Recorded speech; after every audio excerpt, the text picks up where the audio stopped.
all makes a difference in how we design technologies. And that's something News Center 7 Chief Meteorologist McCall Vrydaghs agrees with. Whatever your dreams are, if you're someone that is interested in science, technology, engineering, and math, just give it a go and just see where it takes you.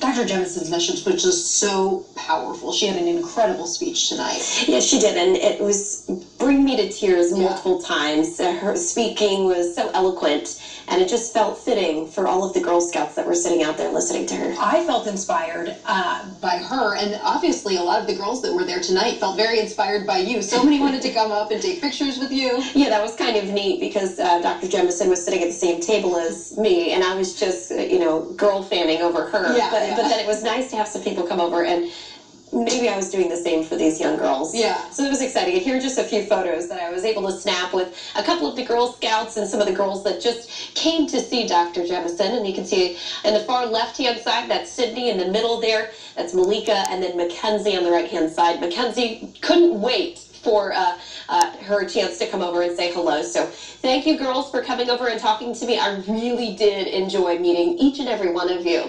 Now, when we talk about our local forecast, it is a cool night in the Miami Valley. A live look outside over the Dayton area. Temperatures are sitting at 60 degrees. Dew point in the low 40s, so it's a drier night, meaning temperatures can fall pretty far on a night with clear skies and calm winds. By tomorrow morning, we're talking about temperatures down in the low 50s, upper 40s as you head out the door.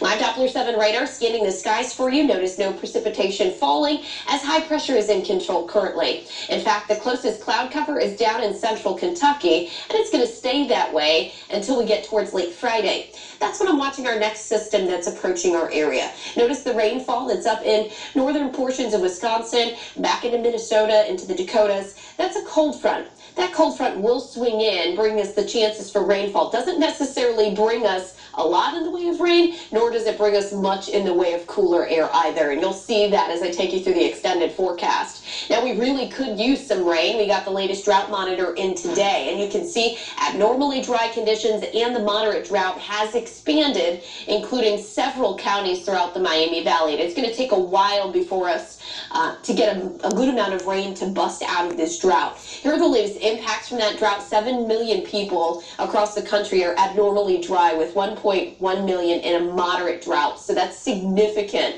Crops are suffering. Obviously, we're seeing that here locally, and that's also going to increase the number of wildfires as well. We have that dry ground, and that's creating a lot of issues.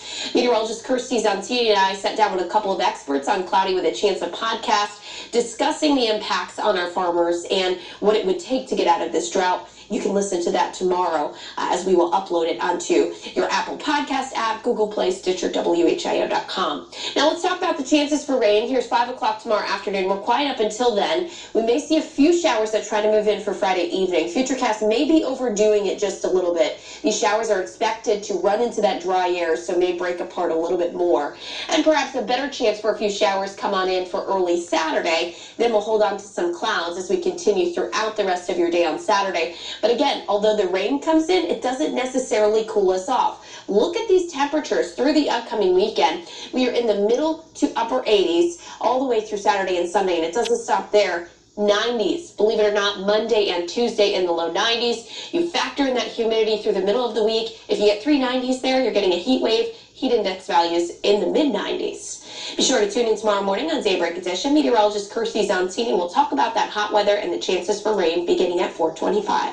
Thanks, McCall. Earlier, we asked what your plans are for the upcoming flu season. Here are the results. 72% of people said they are planning on getting a flu shot, while only 2% said they were going to wait and see how bad the flu is, and 26% of people said they don't plan on getting the flu shot at all. I know my mother is already texting me pretty much daily to make sure that I'm getting mine. Thanks so much for weighing in on this poll.